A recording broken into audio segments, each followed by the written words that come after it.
Night sat heavy over the marshland. The air smelled like wet grass, smoke, and tired sweat. Somewhere in the dark, a river moved quietly, as if it was trying not to be noticed. Men lay close to the ground. Some slept. Some stared into nothing. Some held their rifles like a promise they were not sure they could keep. This was not the picture of a proud army. This was the sound of fear trying to stay silent. In the spring of 1836, Texas was breaking apart. The land was wide, but safety felt small. The Texas Revolution was not just a fight between armies. It was a fight that reached into homes, roads, and camps. It followed people in wagons. It took breath away from men who thought they were brave, until real war arrived. The story that most people remember starts with a famous last stand. The Alamo, a mission turned into a fortress. A handful of defenders surrounded by a larger force. The walls fell. Almost everyone inside died. And after that came another wound, Goliad, where prisoners were killed. Those two names became more than places. They became a warning. They became fire inside the chest. While the news spread, Texas changed in a way that could not be undone. Families started running, not marching, not moving calmly, running. Wagons rolled through mud. Horses pulled until they shook. People left behind furniture, food, and sometimes even graves. This desperate flight would later be called the Runaway Scrape, because it looked like the whole country was scraping itself off the map and trying to escape. Behind that panic was one man's shadow, Antonio Lopez de Santa Anna. Santa Anna was the leader of Mexico's army and the president. He was confident and bold. He believed the rebellion in Texas would end if he hit it hard and fast. He did not plan to let Texans build a new nation. He did not plan to negotiate. He planned to crush. Santa Anna had soldiers, cannons, and a name that carried weight. His army marched like a moving storm. People heard stories about it before they even saw it. The stories were enough to make hearts race. It felt like Texas was being hunted. But Texas also had a man of its own. One who did not look like a hero in the beginning. His name was Sam Houston. Houston was tall, quiet, and complicated. Some men trusted him. Others did not. He had lived a hard life before Texas. He had seen power and failure. He did not act like a leader who needed to show off. He often said less than others wanted. And in war, silence can look like weakness. Houston led the Texian army, but he was leading something fragile. Many of his soldiers were not trained. Some had never fought in real battle. Some were angry and ready. Some were scared and pretending they were not. They did not always agree on what should happen next. They wanted action. They wanted payback. They wanted to stop running. Houston did not give them what they wanted. Instead, Houston retreated. Again and again, every mile back felt like shame to the men marching behind him. Every day without a fight felt like a betrayal. Whispers spread through the camp like cold wind. He is afraid. He is wasting time. He is leading everyone to death. Houston heard the anger. He knew the words. But he kept moving. He kept pulling his army away from Santa Anna, step by step, deeper into Texas. To many people, it looked like Houston was losing. It looked like the Texans were breaking. It looked like Santa Anna was winning without even needing a final battle. But Houston was not only thinking about pride, he was thinking about survival. He understood something simple. An army does not win because it wants to win. An army wins because it can fight at the right moment. Houston needed his men to be in the right place, at the right time, against the right part of Santa Anna's force. If Houston fought too early, his army could be destroyed. And if his army was destroyed, Texas would have no shield left at all. So Houston waited, and waiting. In war is painful. Men grew hungry. Boots tore. Supplies ran low. Tempers became sharp. Even the land felt like it was pushing back. The roads were rough. Rain turned trails into thick mud. The sound of distant marching felt closer each day. Meanwhile, Santa Anna pressed forward with confidence. He believed Houston would keep running.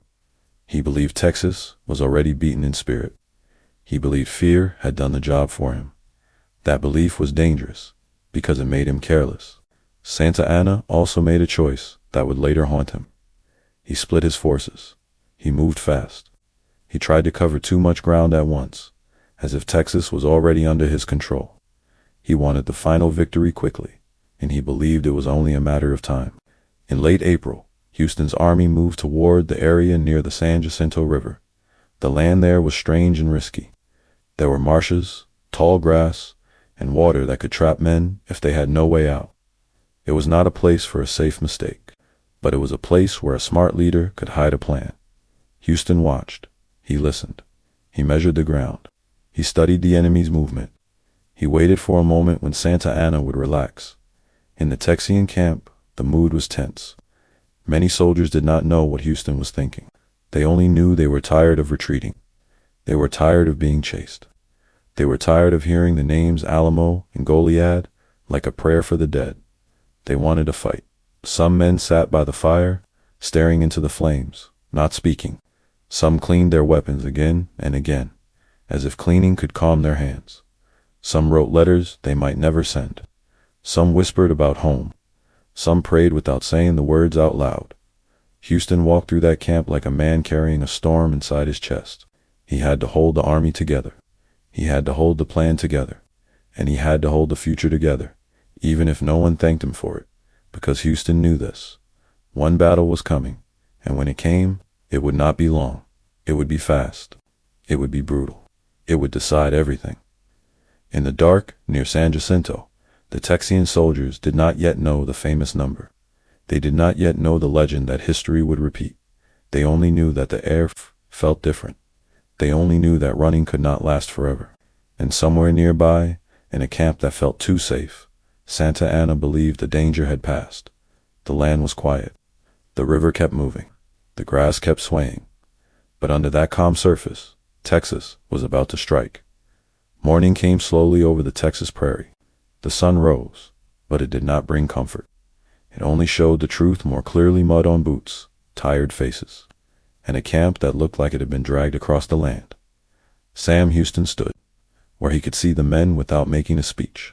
He watched them move. He watched how they carried their weapons. He watched who still joked and who no longer did. A leader did not need to read books to understand his army. He only needed to listen to silence. The Texian soldiers were not the same men they had been weeks earlier. War had changed them. Some had joined the fight for freedom, some for revenge, some because they felt they had no choice. But now, after all the retreating, many felt a new emotion growing inside them, something. Sharp and bitter doubt. They did not doubt that Santa Anna was dangerous. They doubted their own leader. Houston had pulled them back again and again, letting the Mexican army move deeper into Texas, and every mile of retreat felt like another insult to the men who wanted to fight. In the camp, the whispers grew louder. He's scared. He's protecting himself, not us. He's waiting for us to die. Men said these things while sharpening knives. They said them while chewing dry food. They said them while looking at the horizon, fearing they would see Mexican soldiers appear like a dark line across the land. Houston heard it all. He did not answer with anger. He did not challenge them to duels. He did not try to become popular. He did something harder. He stayed focused. Houston knew the difference between what people wanted and what they needed. The men wanted a battle right away, but Houston believed a battle too soon would be a slaughter. The Texian army was not fully trained. Many of the soldiers were volunteers. Some were brave but careless. Some were skilled hunters but had never followed battlefield orders. A few had experience from past fights, but not enough to shape the whole army into a strong force. And Houston knew Santa Anna's army had numbers, discipline, and confidence. If Houston attacked too early, the Texans could be crushed. If they were crushed, Texas would fall, and the revolution would end. So Houston kept retreating, not because he was weak, but because he was buying time. Time to gather more men. Time to train the right ground. Time to let Santa Anna make a mistake. But convincing an exhausted army to trust patience was like trying to hold water in bare hands. Some days, Houston's men marched so long their feet bled. Some slept on wet ground under cold skies. They carried anger like extra weight. When they stopped, they did not feel safe. They only felt trapped between what they feared behind them and what they did not know ahead. Asterisk on the roads, the runaway scrape continued. Families passed the army, moving in the same direction, faster than hope. Children cried from hunger. Parents stared forward, refusing to look back. These people did not care about strategy. They only wanted to live. And every time the Texian soldiers saw them, their shame grew deeper. Soldiers felt like they were failing them. They felt like they were escorting fear instead of stopping it. So the pressure on Houston became personal. It was not just politics. It was not just war. It was the eyes of families who wanted protection. It was the voices of men who wanted pride. And it was the enemy who kept coming. Santa Anna moved with bold speed, like a man who believed the ending was already written. His army marched through Texas like a blade cutting forward. He expected Houston to run until he broke. And to Santa Anna, it looked like it was working. But Santa Anna's confidence had a weakness. He loved quick victories. He loved control. And because he believed Houston would not fight, he began to take risks. He pushed ahead. He stretched his supply lines. He moved his troops into unfamiliar land. And most importantly, he began to separate his forces, sending groups in different directions to control more territory. It was a classic mistake. Too much ambition, too much certainty. Houston noticed it. A careful leader does not only watch where the enemy is strong, he watches where the enemy becomes careless. Houston also saw another problem. Texas itself was not united.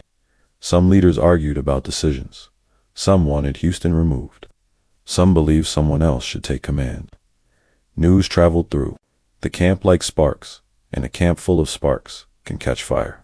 Houston knew his greatest enemy might not be Santa Anna. It might be the collapse of trust inside his own army. So he began to speak more clearly. Not loudly, just clearly. He reminded the men that war was not a race to die first. It was a fight to win. He reminded them that the best time to strike is when the enemy does not expect it. He did not promise an easy victory. He promised only that he would not waste their lives. Still, tension stayed. One day, a group of men gathered, angry and serious. They spoke openly about pushing for a fight without Houston's approval. They talked about ignoring orders. They talked about taking their own path. This was the edge of disaster in war. When soldiers stop listening, the battle is lost before it begins. Houston faced that pressure like stone. He did not panic. He did not beg. He held his ground because he could see something coming, something the angry men could not see yet. The battlefield was forming, not with flags and drums, but with movements, mistakes, and timing. As Houston's army moved closer to the area near the San Jacinto River, the land began to change. Marshes appeared. Tall grass hid the ground. Waterways cut through the earth like hidden traps. It was not open prairie anymore. It was a place where a surprise attack could move unseen. Houston understood that if he could pull Santa Anna into this area, the Mexican leader's confidence might become his downfall. And then Houston received news that sharpened the moment. Santa Anna was closer than ever. Not far behind. Not distant. Close. Close enough that if Houston waited too long, there would be no choice left. The Texian camp felt it.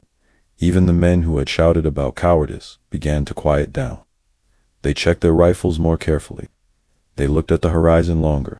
They spoke less, because now, the retreat had brought them to a line. And once you reach a line like that, there are only two directions. Forward into fire, or backward into collapse. In the fading light, Houston gathered his officers. He looked at the map. He listened to the scouts. He weighed the enemy's movements and the land beneath their feet. His face did not show fear, but it did show something else: decision. Because the retreat that looked like defeat was almost over, and the battle that would decide Texas was now near enough to taste in the air. Santa Anna rode like a man who believed the world belonged to him. The Texas sun was harsh, but it could not burn his confidence away. Dust followed his troops like a long shadow, and each step forward felt, to him, like proof that the rebellion was dying. He did not see a rising nation ahead. He saw a problem that needed to be finished. To Santa Anna, the Texans were not a real army.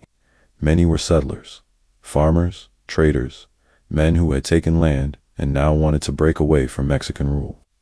He believed discipline would crush them. He believed fear would scatter them. And after the Alamo, after Goliad, it seemed like fear was already doing the work. Texas was running. Wagons filled the roads. Families crossed rivers with shaking hands. Cattle were left behind. Homes were abandoned. Santa Anna heard about the Runaway Scrape and took it as a sign of victory. He believed Texas had already lost its nerve. This belief made him dangerous, but it also made him careless. Santa Anna's army had marched far. It was stretched thin. Food was not always fresh. Water was not always clean. Horses grew tired. Soldiers grew sick.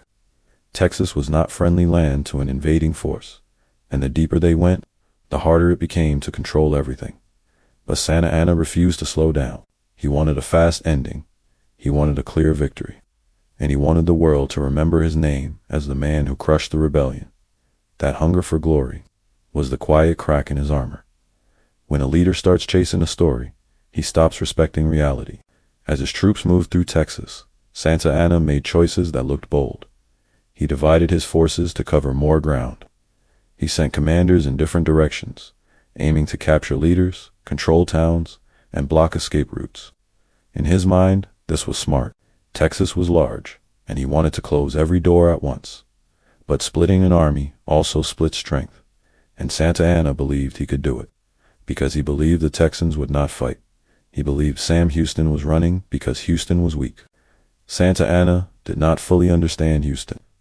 He didn't understand that retreat can be a trap. He didn't understand that some leaders step back, not to escape but to pull the enemy forward. In Santa Anna's camp, the mood was often confident. Soldiers joked, played cards, and talked about going home after victory. Many believed the war was already decided. They had seen the Texans retreat. They had seen panic on the roads. They had heard the stories of their own power. Confidence spread like a warm blanket, and warm blankets can make people fall asleep. Santa Anna himself carried pride like a crown. He liked comfort. He liked attention. He liked to appear in control. He was not only a military leader, he was a political figure, a symbol. That meant he cared about image. He cared about what history would say, and he believed history was already writing his victory. But Texas had its own plans. Scouts moved quietly through the land, watching Mexican positions. They reported back to Houston about Santa Anna's choices and movements. They saw where the Mexican troops camped. They noticed when guards were thin. They listened to the sound of confidence, because confidence often makes an army loud. Houston read these reports carefully. He did not rush. He waited for the right conditions. The closer they moved toward the San Jacinto area, the more the land itself began to matter. It was not open space. It was marshy ground with tall grass and waterways. It was a place where noise and movement could be hidden. It was also a place where escape could be difficult if things went wrong. This kind of land can turn a small mistake into a disaster. Santa Anna came closer with his main force, thinking he was tightening the rope around Houston's neck. To Santa Anna, the chase was the war. He believed Houston was always one step away from breaking. But then something happened that Santa Anna did not expect. Houston stopped retreating. Not with a speech, not with a grand announcement, just a shift in movement, a change in posture, a different kind of silence in the Texian camp. When Houston's army reached the area near the San Jacinto River, it was as if they had reached the edge of a cliff. They could not keep moving back forever. They had no room for endless retreat. The land behind them could trap them. The enemy in front of them could crush them. So the Texian soldiers began to sense it. This is where it ends. One way or another. In the Texian camp, the men were tense, but something else was growing in them now. They were no longer only angry. They were focused. The retreat had burned away the careless energy. Only the hard truth remained. If they fought, they might die. If they did not fight, they would still lose everything. That kind of choice can sharpen a man. Meanwhile, Santa Anna arrived near enough to feel sure of himself. He set up camp and believed he had Houston pinned. To him, the Texians were trapped between river and swamp, unable to run much farther. Santa Anna thought this position favored him, but he underestimated two things. First, he underestimated the power of a desperate enemy. Second, he underestimated how much Houston had been studying him. Santa Anna's camp was not as strong as it should have been. Some defenses were weak. Some soldiers were tired and relaxed. Some believed Houston would not dare to attack. They treated the moment like a pause before the final victory. Santa Anna himself seemed calm. He believed his presence alone could control the outcome. He believed his army's size and reputation would keep Houston careful and afraid, and that belief did something dangerous. It made him feel untouchable.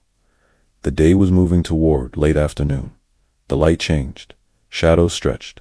The air grew thick. In the Texian camp, men checked their weapons. They spoke in short sentences. They watched Houston closely. Houston did not shout. He did not celebrate. He listened to scouts. He watched Santa Anna's camp. He looked at the land. He measured the timing. He knew that the enemy's confidence was not only an emotion, it was an opening. Because when a leader believes the other side will not attack, he stops preparing for attack. And when an army stops preparing, it becomes a target. Santa Anna had chased Houston into the very kind of ground where a surprise strike could explode fast. Santa Anna believed the Texans were trapped. But in truth, Santa Anna had brought himself into reach. And now, in the tall grass near the river, the air held a quiet pressure, like the moment before lightning hits. One leader believed the story was finished. The other leader was about to begin the final chapter. The ground near the San Jacinto River looked peaceful from a distance. The tall grass moved softly in the wind. The marshes shimmered in the sunlight. Birds circled and called out as if nothing important was happening.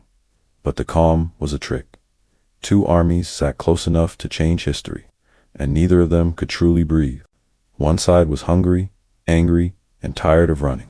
The other side was confident, comfortable, and certain the fight would happen on its own terms. Houston watched the land like a man reading a warning sign. This place could be a weapon. The Texian camp was not fancy. It was rough, crowded, and restless. Men slept in patches of shade. Some cleaned their guns again and again, even though they were already clean. Others stared at the Mexican camp across the distance, trying to imagine what it would feel like to charge into it. Houston's army had grown. More volunteers had joined. Spirits were rising in a strange way, not because men felt safe, but because they felt they had finally stopped being chased. Still, the pressure in the camp was heavy. Many soldiers wanted to attack immediately. They had waited long enough. They had marched long enough. Some believed Houston had already risked too much. They didn't want more planning. They wanted action. Houston understood them. He felt their anger.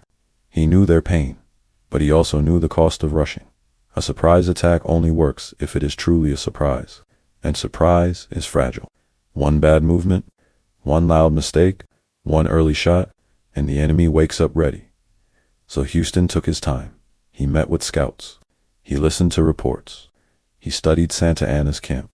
He studied the paths between the camps, the tall grass, the dips in the land, the spots where men could move unseen.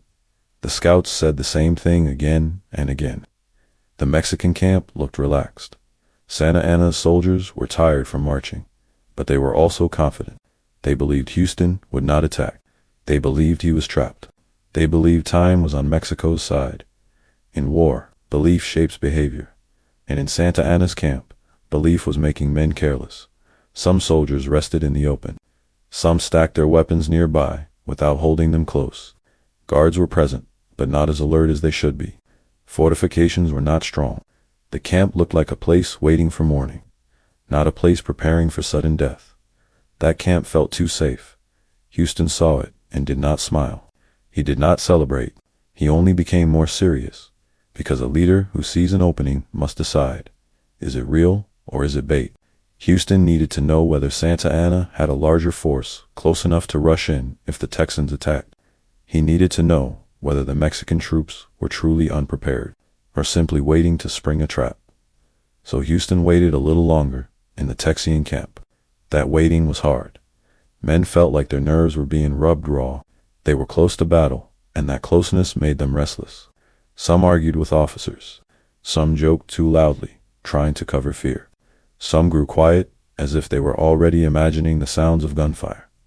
A few men began to speak about leaving. War had already taken too much from them. They thought of their families on the road. They thought of their farms and homes. They wondered if Texas was worth it. And then another group felt the opposite. They were done thinking, done questioning, done retreating, done waiting. They wanted to charge like a wave and wash the Mexican army away. Houston could not let emotion decide the timing. Emotion can win a moment, but strategy wins a war. So he did something that shocked people. He ordered an action that looked like a gamble. The Texians attacked a nearby bridge, destroying it. This was not a small choice. It was serious. That bridge was one of the ways out of the area. By destroying it, Houston was sending a message to his own army and to the enemy. No more running. Some soldiers cheered, because to them it meant Houston was finally committed to battle. Others felt fear, because it meant there would be no easy retreat. Now, everyone understood they were all in. The land around San Jacinto now felt like a closed room, and inside that room sat two forces, both with limited ways out. Santa Anna saw the destroyed bridge and still did not panic the way he should have. He believed it only proved Houston was trapped. He believed the Texans were desperate and would not attack unless forced. Santa Anna thought he was watching a cornered enemy. He did not realize the enemy had chosen to lock the door from the inside. As the day moved forward, Santa Anna received reinforcements. Men arrived and joined the Mexican camp. To Santa Anna, this strengthened his confidence even more. More soldiers meant more safety. More soldiers meant Houston would hesitate. But reinforcements can also bring disorder. New arrivals need time to settle. Camps become crowded. Command becomes messy. Fatigue increases. Guards become distracted. And in that distracted moment, the Texians watched closely. In Houston's camp, the atmosphere changed. The men became quieter. There was less arguing, less joking, less movement for no reason. They began to behave like men who knew something was coming. They checked their rifles one last time. They counted bullets. They adjusted belts. They tightened straps. Some took out small personal items and stared at the Marines' letters, scraps of clothings that reminded them who they were fighting for. Houston gathered officers. He did not give a speech filled with fancy words. He did not promise glory. He spoke with the weight of reality. He talked about timing, about speed, about keeping the line, about the danger of stopping too soon. He reminded them that once the charge began, the only way to survive was to keep moving forward, because hesitation in a surprise attack kills more men than bullets. As afternoon leaned toward evening, the light became softer. Shadows lengthened across the grass. The marshland seemed to hold its breath. In Santa Anna's camp, some soldiers rested, some napped, some played games. They had marched hard, and they believed this was a safe moment. Santa Anna himself felt comfortable enough to relax. He believed Houston would not attack late in the day. Many commanders expected battles to begin in the morning. Santa Anna expected time to be on his side. That belief was exactly what Houston was counting on. In the Texian camp, Houston gave quiet final instructions. Men took their positions. Officers moved through the line, speaking in low voices. No drums, no trumpet calls, no warning, only the sound of boots in grass and breath in tight chests. And as the sun began to lower, the Texian army started to move, not like a mob, like a held-back storm finally released. The camp that felt too safe was about to wake up to chaos, and the trap at San Jacinto was finally closing. Asterisk, the Texian line moved like a secret. Boots pressed into grass without shouting. Rifles were held tight, not raised high. Faces stayed forward. No one wanted to be the man who made the first loud mistake. No one wanted to be the reason the enemy woke up early. This was not a parade. This was not a brave march with music. This was the quiet walk toward life or death. Sam Houston rode along the line, watching the men, checking the spacing, reading their fear. He could see it in small ways, in hands gripping wood too hard, in eyes blinking too fast, in mouths that kept swallowing even when there was no water left.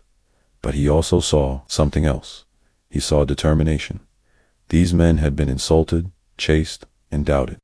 They had marched through mud while their families ran behind them. They had heard the names Alamo and Goliad until those words felt like stones inside the chest. Now, the retreat was over now. The waiting was over. And the strange truth was this: when a man has nowhere left to run, fear can turn into fire. The Texian soldiers moved through the tall grass and low ground near the San Jacinto River. The land helped them. The marshy dips hid their bodies. The grass softened the sound. Shadows stretched long with the lowering sun. The timing was perfect for surprise. Houston had chosen the late afternoon for a reason. Many armies expected attacks at dawn. They expected a new day to bring battle. But this was not a normal war, and Houston did not plan to fight a normal battle.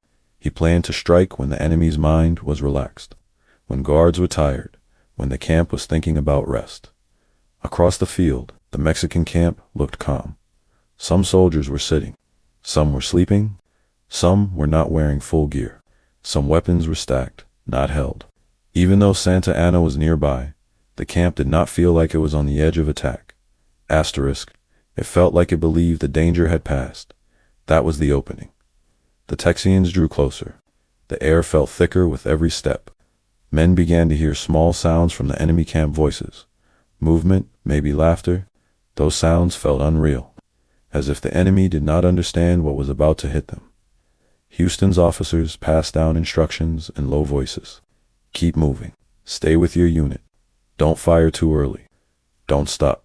The order was simple. Once the strike begins, speed is everything. The Texians reached a point where there was no more hiding. The grass grew thinner. The distance became short enough to see shapes clearly, short enough to see men in the Mexican camp not looking their way. For one brief moment, time seemed to stretch. A Texian soldier could hear his own heartbeat. He could hear the breathing of the man beside him. He could smell sweat and earth.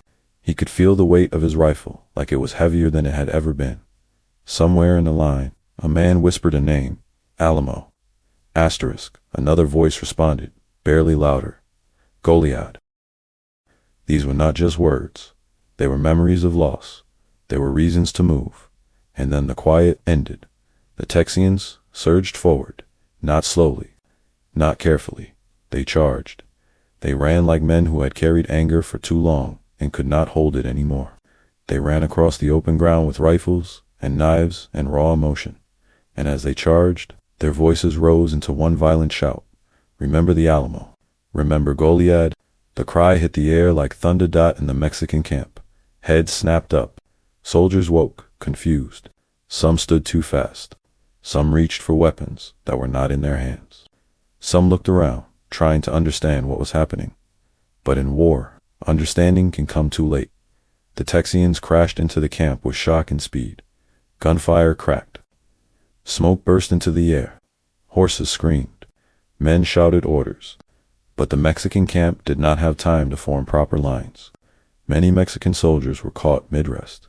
Some were caught without boots, fully on. Some were caught without rifles, loaded. The Texians were not fighting like perfect soldiers. They were fighting like a wave. One unit pushed forward, and another followed. Their movement was fast and close. They fired, reloaded, and moved again. They did not pause to admire progress. They did not stop to celebrate. They kept pushing. The Mexican army tried to respond. Some officers shouted for formation. Some tried to bring cannons into use. Some units fought hard and stood their ground. But the surprise had broken the camp's order. Confusion spread quickly, and confusion is deadly. When an army cannot hear clear commands, each man starts making his own choices.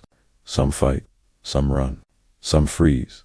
Some don't know which way is safe.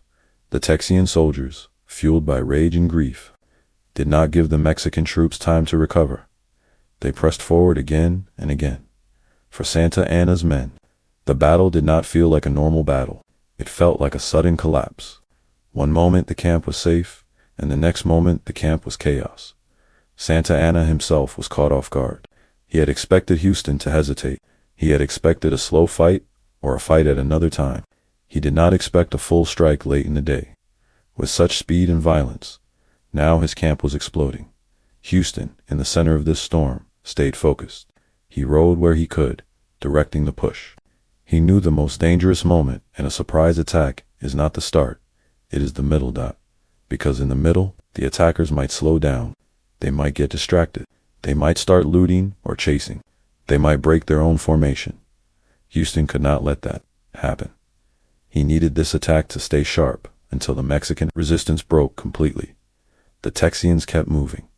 The battle was short, but it was intense. It was not long speeches and slow maneuvers. It was close fighting, loud panic, and sudden death. And as the Mexican camp began to fall apart, the Texian cry echoed again and again like a hammer. Remember the Alamo. It was not just revenge. It was the sound of fear turning into purpose. And somewhere in the chaos, the Texians began to realize something incredible. They were not losing anymore, they were winning. But the fight was not finished yet, because victory in battle is not only about defeating the enemy, it is also about what happens next.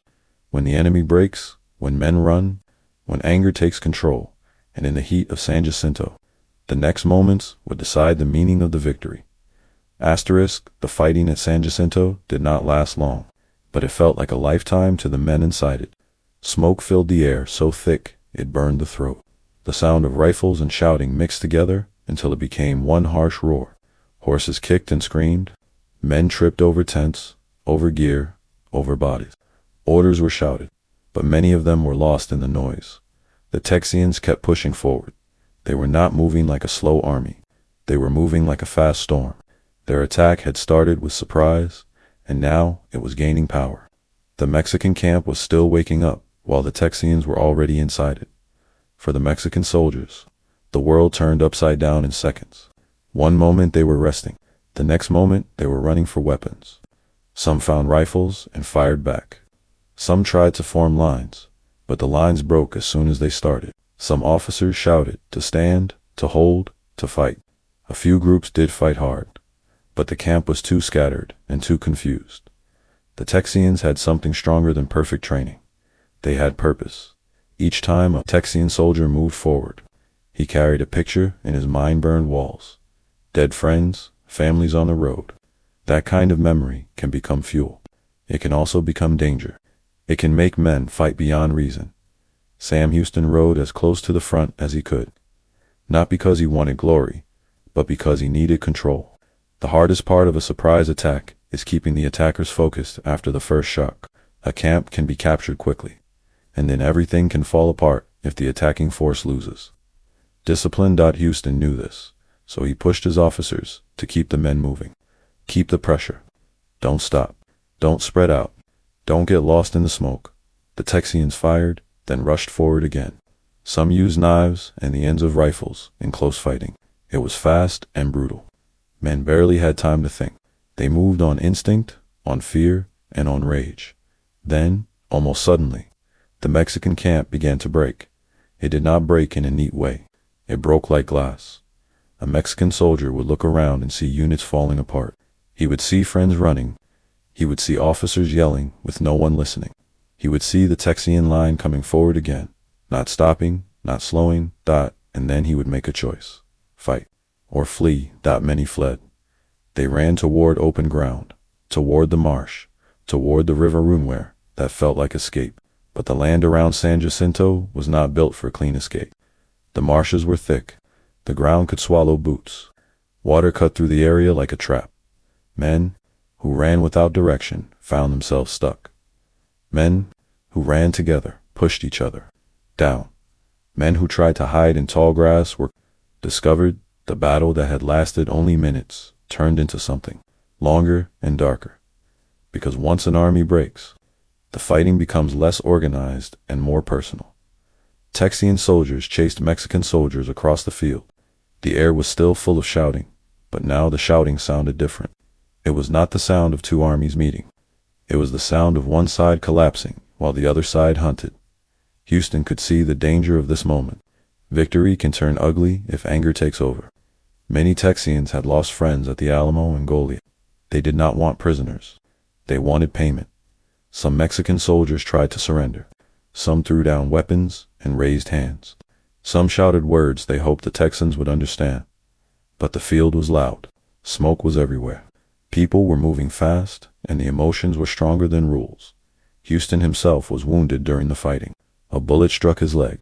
Pain surged through him, sharp and hot. For a moment, the world narrowed to that one wound. But Houston stayed in control. He did not fall into panic. He kept giving orders, even while blood soaked his clothing. He understood that a leader cannot disappear in the middle of victory. If he does, the victory can turn into chaos. So he stayed present. The Texians pushed the last organized Mexican resistance out of the camp. They captured cannons. They took supplies. They took the ground itself. And as the sun moved lower, the battlefield became clearer. Bodies lay across the grass and dirt. Smoke drifted in slow waves. The sounds of gunfire became fewer, but the sound of pursuit continued. It moved farther and farther from the camp. Some Texians shouted the old words again, "Remember the Alamo," as if the phrase itself could carry them forward. But even that powerful cry could not erase the reality. Men were dying in the mud, and the world would not become clean again after this. In the middle of all this, the number that history would remember began to form. The main battle, where the Texians struck the camp and broke the Mexican line, was over in about 18 minutes. 18 minutes, asterisk. That fact would later sound almost unreal. People would repeat it like a miracle. They would say it again and again, like it proved something about destiny. But the men who fought there did not feel a miracle. They felt exhaustion, fear, and shock. Because even if the main battle was short, the violence around it lasted longer. The chase, the surrender, the confusion, the anger, the desperate attempts to survive. When darkness began to settle, the Texians returned to the captured camp. Some men looked around as if they had stepped into a different world. They saw abandoned tents, scattered weapons, and supplies left behind. They saw the faces of friends who would not stand up again. Asterisk. They also saw prisoners. Many Mexican soldiers had been captured. They sat in groups, guarded, frightened, confused. Some were wounded. Some stared at the ground. Some tried to speak, but there was little comfort to offer. For the Texians, the sight of prisoners brought a new kind of pressure. What should be done with them? The rage from past massacres was still fresh. Many Texians believed mercy was dangerous. They feared that if prisoners were released, they would return to kill again. Others believed that if Texas wanted to be seen as a real nation, it could not behave like a mob. Houston, wounded and tired, had to face these questions while still holding the army together. He could not allow the victory to turn into uncontrolled revenge. He needed discipline now more than ever. Asterisk, because a victory without control can destroy its own meaning. As night fell, the Texians tried to count what they had gained and what they had lost. They had won the field. They had shattered Santa Anna's force. They had captured men, weapons, and supplies. But the biggest prize was still missing. Santa Anna himself, the dictator who had driven fear across Texas, was not in the captured camp. He had escaped into the chaos, disappearing like a shadow slipping into tall grass, and that meant the story was not finished. Not yet, because a battle can be won, and still the war can continue unless the right man is found. In the darkness near San Jacinto, the Texians guarded prisoners, tended to the wounded, and searched the land. The air was cooler now. The smoke thinned. The river still moved quietly, and somewhere out there, hidden from the campfires, Santa Anna was trying to survive the night. Asterisk. Night came down slowly over San Jacinto, like a dark blanket pulled across a wounded field. The battle sounds had faded, but the place was not quiet. It was filled with different noises. Now men groaning, guards calling out, horses shifting, firewood cracking, and whispered prayers that rose and fell like the wind. The Texians had won the ground. They had broken the Mexican camp. They had captured weapons, supplies, and many prisoners. But no one celebrated the way people imagine, not with laughter, not with songs. They were too tired, too shocked, too aware of what they had seen.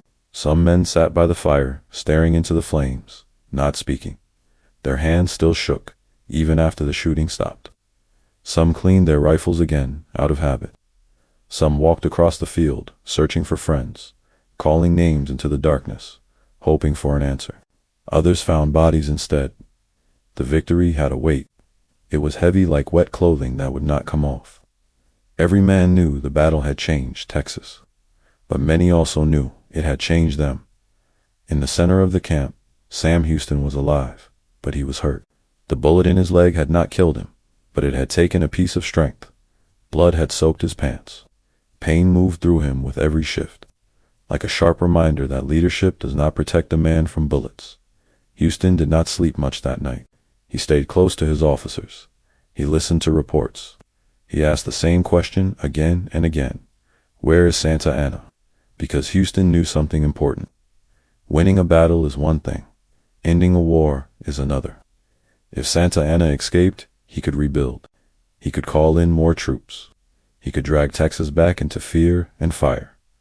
Santa Anna's name was not only a name, it was power. It was authority. It was the enemy's center, and he was missing. Texian patrols moved out in small groups with lanterns and low voices. They searched the tall grass. They searched along the marsh edges. They searched near the river, where mud could hide footprints.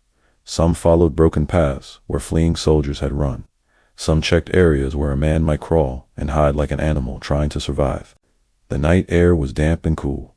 Mosquitoes buzzed near the water. The land smelled like grass, smoke, and blood. Every shadow looked like movement. Every rustle sounded like a man hiding. Not far away, prisoners sat under guard. Many were young. Many were exhausted. Some were wounded. Their faces carried a strange mix of fear and disbelief. They could not understand how their camp had fallen so fast. Some Texians looked at those prisoners with hard eyes. They remembered the Alamo. They remembered Goliad. They believed mercy was weakness. They believed prisoners would only return as killers. Anger still lived in their chests, bright and hot more than once. The air grew tense. Voices rose. A few men argued about what should happen next. Some wanted punishment. Some demanded revenge. Houston and his officers understood the danger. A victory can turn into shame if the winners lose control. If Texas wanted to be seen as a real nation, it could not act like a mob dot, so guards were placed carefully. Orders were repeated. Discipline was forced into place. Even though emotions were running wild, Houston knew this was another battle won without rifles, a battle against rage. As the night moved on, the Texians kept searching. They found small groups of Mexican soldiers hiding in the grass. They found men pretending to be dead. They found men stuck in mud. They found men who had dropped uniforms to look like common workers. But still, Santa Anna did not appear, and in the darkness, somewhere away from the campfires, Santa Anna was doing exactly what Houston feared. He was trying to vanish. Santa Anna had fled when the camp broke. He had lost his safety, his order, his control. The man who had marched into Texas like a ruler was now alone in hostile land. He had no army around him, no stage, no gold-trimmed uniform to protect him. He had only fear and instinct. He traded clothing. He hid in tall grass. He moved like someone who had finally learned the truth of war. Power means little when you are surrounded by enemies. Santa Anna, who once believed he was untouchable, now wanted only one thing: to survive until morning. When dawn finally arose, it did not feel like a new start. It felt like the world revealing damage in brighter light. The battlefield showed its scars, clearly now. The Texians walked through the captured camp again, looking at what remained. They counted supplies. They checked cannons. They gathered wounded men. They tried to organize the prisoners, and the question still hung in the air. Where is Santa Anna? Houston, still injured, pushed his men to keep searching. He understood that time mattered. The longer Santa Anna stayed hidden, the greater his chance of escape. If he reached friendly forces, he could return as a threat. So patrols went out again, wider this time. Some Texians followed rumors from prisoners. Some followed footprints near the marsh. Others simply searched the land in a careful grid, like hunters tracking a dangerous animal. Then, in the late morning or near midday, something happened. A group of Texian soldiers spotted a man in the tall grass. He looked worn and dirty. He did not wear a commander's uniform. He looked like someone trying very hard not to be noticed. At first, he could have been anyone. But then Mexican prisoners nearby reacted. Their faces changed. Their voices shifted. Some stood quickly. Some called out. They recognized him. That moment was like a switch flipping. The Texian soldiers moved in fast, grabbing the man and pulling him into the open. The man tried to speak. He tried to control his voice. He tried to appear calm. But fear can be seen in the eyes, even when the mouth lies. The man in the grass was Santa Anna. The same Santa Anna who had sent armies across Texas. The same Santa Anna whose name had driven families to run. The same Santa Anna who believed Houston would never attack. Now he stood surrounded, powerless and exposed. When the news spread through the Texian camp, men rushed to see it. Some shouted, some cursed, some stared in silence, as if they could not believe fate had delivered the enemy leader into their hands. For many Texians, it felt like justice, walking on two legs. But for Houston, it felt like something else.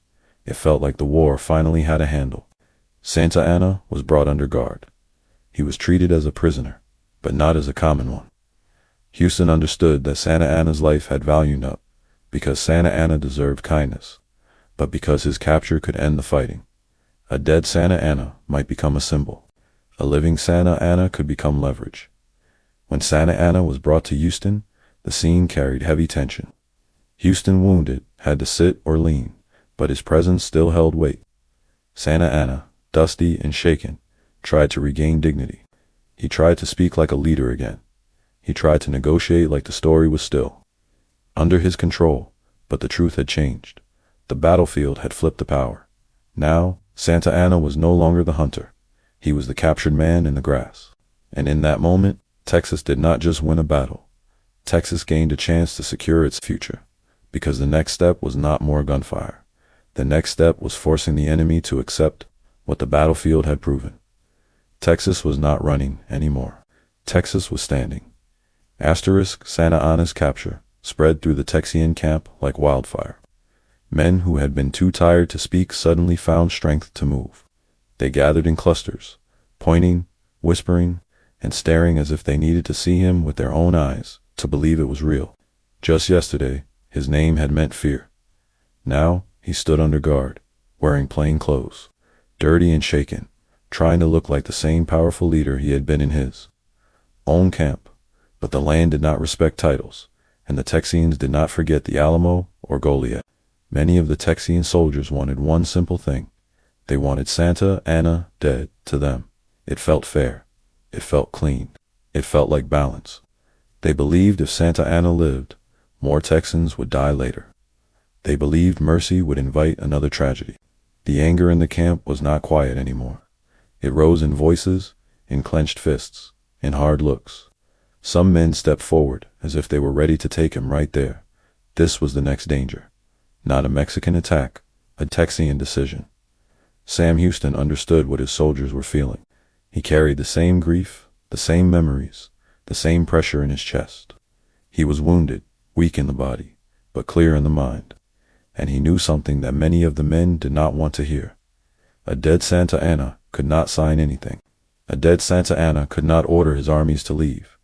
A dead Santa Anna could not end the war. Houston needed Santa Anna alive, because Santa Anna was not only a prisoner, he was a key. And if Houston used that key correctly, Texas could win more than a battle. Texas could win breathing room.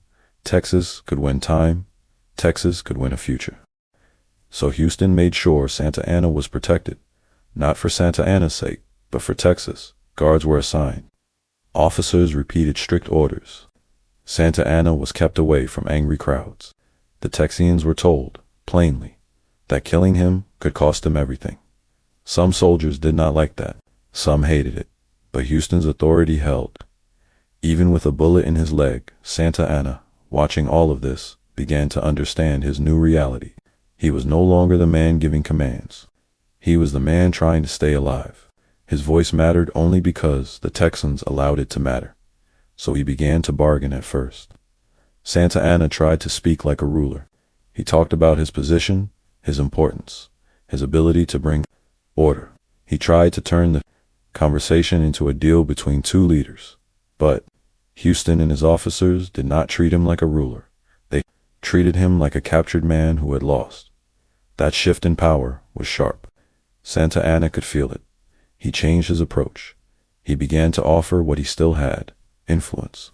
He could send messages. He could give commands. He could order Mexican forces to fall back.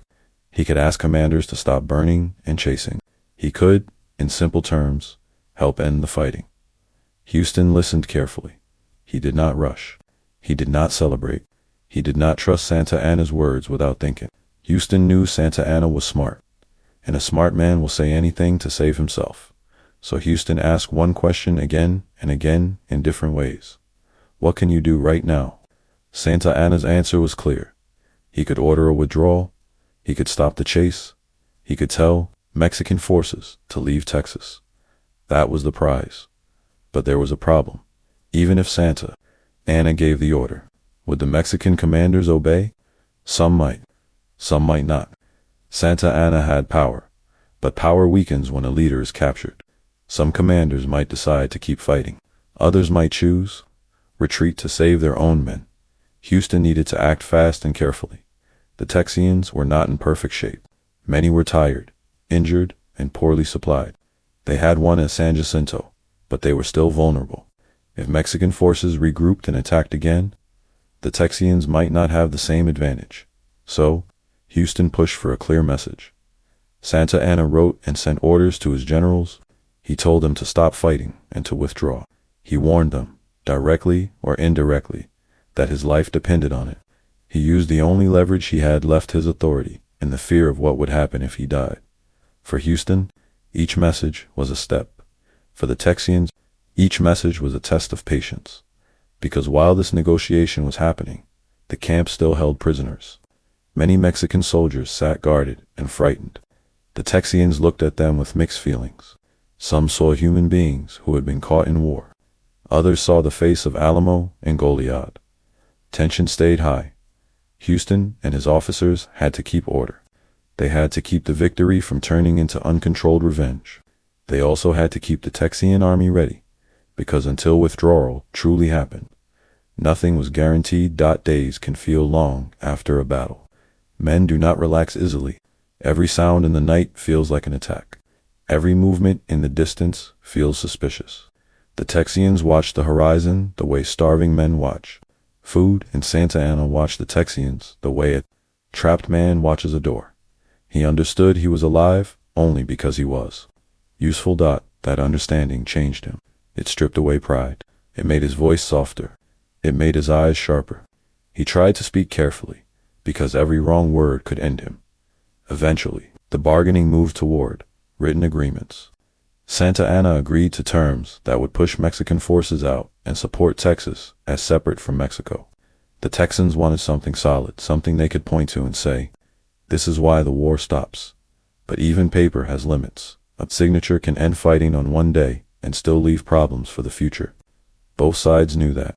Houston knew it especially well. He wanted peace, but he also understood that Mexico might not accept Texas independence forever. Still, for that moment, the goal was simple. Stop the killing, stop the chase. Secure space for Texas to stand up as Santa Anna's orders moved through Mexican ranks. Signs of withdrawal began to appear. Troops shifted back. The immediate pressure on Texian families began to ease. The Runaway Scrape did not reverse overnight, but hope started to return, slowly, like water seeping back into dry ground. For many Texans, it felt unreal. Just days earlier, they had been running. Now, the enemy was stepping away. It was not magic. It was not luck alone. It was 18 minutes of violence, followed by a captured man in the grass, followed by careful, cold negotiation. Houston, still injured, watched these changes with a tired mind. He did not see a perfect victory. He saw a narrow door that Texas had managed to slip through, and he knew this was not the end of the story, but it was a turning point. Because once the fighting slowed, people could begin to speak again about something that had seemed impossible only weeks before. A Texas that was not begging for survival. A Texas that could claim independence. A Texas that could finally stop running after the battle. The land around San Jacinto did not feel like a victory parade. It felt like a place that had been torn open. The grass was trampled. The air still carried the smell of smoke. Men moved slowly, as if their bodies were still catching up to what had happened. The Texians had won, but winning did not erase pain. Sam Houston stayed alive, but his wound kept him weak. The bullet in his leg made every movement sharp and difficult. He could not ride freely the way he wanted. He could not stand long without feeling the pull of pain. Yet he kept working, because victory does not end a war by itself. A leader still has to shape what comes next. And what came next was complicated. Santa Anna was still the center of everything. He was guarded closely, watched day and night. The Texians understood that his life was a tool. If he lived, he could order retreat. If he died, the war could explode again, so the Texians had to protect the man many of them hated. That was not easy. Some soldiers could not accept it. They remembered the Alamo. They remembered Goliath. They believed Santa Anna deserved no mercy. They argued in small groups. They spoke angrily near campfires. They looked at the prisoner with cold eyes and wished they could rewrite the rules. Houston's officers repeated the same message again and again. Texas needed Santa Anna alive, not for kindness, for leverage. They reminded the men that revenge might feel good for a moment, but it could cost Texas the future. They reminded them that if Mexican forces returned in strength, the Texians might not get another lucky opening. Slowly, discipline held, not because every man agreed, but because the army understood the stakes. As days passed, evidence began to show that Santa Anna's orders were working. Mexican troops started pulling back. Units that had been scattered across Texas began moving away from Texian settlements. The pressure that had driven families to flee began to loosen. The roads did not become safe overnight, but fear stopped growing as fast. For civilians, this change felt like waking from a nightmare. Some families who had been fleeing turned their wagons around. Others waited, unsure if it was a trick. People had been fooled by hope before, but as more reports came in, it became clearer. The immediate chase was ending. Texas had space again, but space is not the same as peace. Inside the Texian camp, another struggle grew. It was quieter than the battle, but it could still break a movement if it went wrong. It was the struggle over what Texas would become. Some Texans wanted quick justice. Some wanted strict punishment for Mexican prisoners. Some wanted to return home and forget the war. Some wanted to build a new government right away. And many wanted to know one thing: was Texas truly free, or was this only a pause before Mexico returned? Houston understood that a battle can create an opening, but a nation must be built with choices. Those choices were not made with rifles. They were made with patience, negotiation, and hard work. Santa Anna, now fully aware of his position, tried to shape those choices too. He spoke carefully. He promised things. He urged calm. He offered more cooperation because he knew his life depended on it. The Texians did not fully trust him, and they had good reason. Santa Anna had a history of shifting positions when it benefited him. Yet Houston kept his eyes on results, not speeches. The only thing that mattered was whether Mexican forces kept withdrawing to keep Santa Anna safe and controlled. The Texans moved him from place to place. They did not keep him in one spot for long, because they feared rescue attempts or sudden violence from angry soldiers. Santa Anna traveled as a prisoner, but also as a living bargaining chip. Asterisk, he had once traveled through Texas as a conqueror. Now, he traveled through Texas as proof that the war had flipped. Asterisk, the news of the victory at San Jacinto spread quickly. People repeated the same detail again and again. The main fight was over in about 18 minutes. That number became a story on its own. It sounded like fate. It sounded like something bigger than strategy. But people who had been there knew the truth. The victory was not only 18 minutes. Asterisk, it was weeks of retreat. It was discipline under insults. It was the choice to wait while everyone demanded action. It was Houston holding steady while his own men questioned him. It was Santa Anna making mistakes because he believed too much in his own power. San Jacinto was the breaking point where those forces collided. As Texas began to steady itself, the leaders turned toward politics. Texas needed structure. It needed laws. It needed a way to raise money, organize defense, and speak to the world like a real country. The idea of the Republic of Texas became real. Not just a dream, but building a republic was harder than winning a battle. A battle is loud and fast. A new nation is slow. It requires agreement between people who do not always agree. Some Texans wanted close ties with the United States. Some wanted Texas to stand alone. Some feared Mexico would return no matter what, and believed Texas needed strong allies. Others believed Texas should prove it could survive on its own. These arguments grew in meetings, in letters, and in conversations around tables. Yet one thing was clear. Without San Jacinto, those arguments would not matter, because Texas might not exist to argue about Houston. Still recovering, carried a strange burden now. Before San Jacinto, People called him a coward for retreating. After San Jacinto, people called him a hero for waiting. The same actions that had brought him hatred now brought him praise. History often works like that. But Houston did not appear to enjoy it. He understood the cost too well. He had seen men die. He had seen anger threaten to break discipline. He had watched fear drive families across muddy roads. His victory did not feel like a clean celebration. It felt like a responsibility. And still, the danger was not fully gone. Mexico might not accept Texas independence forever. Even if Santa Anna signed papers, Mexico's government could later reject those agreements. A captured leader's signature can be powerful, but it is not always permanent. So Houston and other Texian leaders knew they had to prepare for a future where Mexico might return. They needed an army. They needed supplies. They needed alliances. They needed time. And that, more than anything, was what San Jacinto had purchased. Time. Time for families to return. Time for a government to form.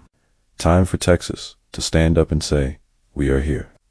As the weeks moved forward, the battlefield became a memory, but the meaning of it grew larger. San Jacinto was no longer just a fight near a river. It became a turning point that shaped identity. It told Texans they could win. It told the world Texas was not only a rebellious region, it was a force that had changed the map. And at the center of that turning point stood two men whose choices had collided. Sam Houston, the leader who took insults while building a trap. Santa Anna, the leader who believed he was untouchable until he wasn't. The story was moving toward a conclusion. But before the final ending could settle, one last thing had to be done. Texas had to claim its new place in the world and decide what kind of nation it wanted to be. In the weeks after San Jacinto, Texas began to breathe again. The fear that had filled the roads did not vanish overnight, but it slowly loosened its grip. The Runaway Scrape families fleeing through mud and rain did not end like a storybook scene. People did not suddenly feel safe. They waited. They listened for news. They watched the horizon. Then the reports became clearer. Mexican forces were pulling back. Not everywhere at once, but enough to change the mood of the land. Towns that had felt empty began to show signs of life. Wagons that had been moving away began to turn around. People stepped out of hiding and returned to places that looked half forgotten. For many, this felt impossible. Only days earlier, Texas had seemed close to collapse. Now, there was space to stand up again. The reason for that space was not a miracle in the sky. It was the result of a short, violent battle and a captured leader who had no choice but to bargain. Santa Anna remained a prisoner. He was watched closely, moved carefully, and kept alive for one reason: his value. His orders had helped end the immediate fighting, but everyone understood the truth. A prisoner's promise does not guarantee a permanent peace. Still, his capture changed everything. It gave Texas leverage. It gave Texas time. It gave Texas a chance to shape the future, instead of only reacting to danger. Sam Houston, wounded but alive, became the face of that turning point. His injury became part of the legend, but it also showed the real cost. Houston had won, but not without blood. He recovered slowly, dealing with pain that reminded him daily of the battle's reality. Some people praised him now. They called him a hero. They spoke of his patience and strategy as if it had always been obvious. But Houston knew how quickly the crowd can change. He had heard the whispers during the retreat. He had felt the anger of his own army. He understood that fame is often loudest. After the danger has passed, what mattered more than praise was what Texas did next. Because winning a battle does not automatically create a stable nation. It only opens a door. Texas now had to walk through it. Leaders began to focus on structure. They talked about laws, defense, and recognition from other countries. They discussed money, supplies, and how to protect borders. They debated what kind of government Texas should become. These were not easy conversations. In a new country, everyone has a strong opinion, and not everyone wants to compromise. Some wanted Texas to remain independent as the Republic of Texas. They liked the idea of standing alone, proud and separate. Others believed Texas needed strong support and should join the United States. They feared Mexico would return, and they believed a bigger nation could provide protection. These debates were not just political, they were personal. For many settlers, Texas was home because they had built it with their hands. For others, Texas was an idea of freedom. For some, it was a place of opportunity. Different reasons created different hopes and different fears. Yet the one thing almost everyone agreed on was simple. Without San Jacinto, none of this would be possible.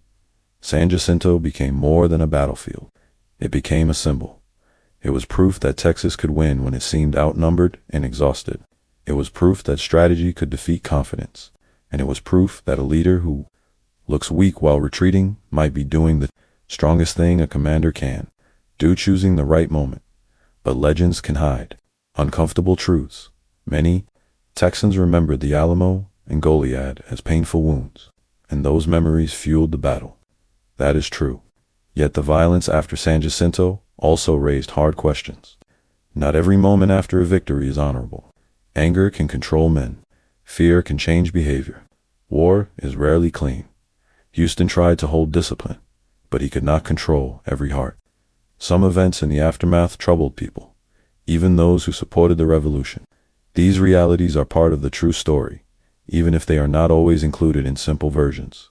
History becomes powerful when it is honest, and the honest truth is this: San Jacinto was not only about glory, it was about survival, choices, and consequences. Santa Anna's story also carried a lesson. He had marched into Texas as a confident leader, believing the rebellion could be crushed easily. He made bold moves, but bold moves become mistakes when they are built on arrogance. He split his forces. He underestimated Houston. He trusted the idea that Texans would not dare to attack, and that confidence placed him in a camp that was not ready. In the end, the same man who wanted to crush a rebellion became the prisoner who helped end the immediate war. It was a reversal that felt almost unreal. Yet it happened because human beings make human mistakes, especially when they believe they cannot lose. As time passed, the story of San Jacinto spread beyond Texas. It reached newspapers, politicians, and communities far away. People began to talk about Texas as something real, not just a frontier region, but a place that had fought, won, and claimed independence. Texas became the Republic of Texas, and for a time it stood as its own nation. Later, it would join the United States, but that future was still unfolding. In 1836, what mattered most was that Texas had stepped out of the shadow of collapse, and the strongest symbol of that step was the moment that Texians stopped running. The Runaway Scrape was a memory. The wagons had moved. The roads had emptied. But now, the same people who fled began to return. They came back to rebuild fences, plant crops, and repair homes. They came back because they believed that danger had changed. Not erased, changed. Because if war teaches anything, it is that safety is never guaranteed. It must be defended, planned, and protected. Houston and the other leaders understood this. Even after San Jacinto, they prepared for the possibility of future conflict. They knew Mexico might not accept a loss. They knew politics could shift. They knew alliances could change. But they also knew this Texas had achieved something that could not be undone easily. Texas had proven it could fight, win, and shape its own path. And that brings the story to the simplest truth, the one that still grips people today. The Battle of San Jacinto, 1836, lasted about 18 minutes, but the decisions behind it and the consequences after it lasted for generations. A retreat that looked like defeat turned into a trapped on an army that looked broken became a storm. A leader who felt untouchable became a man hiding in the grass. And a land that was running for its life became a nation that finally stood still and said, "We are not leaving." That is why San Jacinto matters. Not because it was fast, but because it changed what people believed was possible.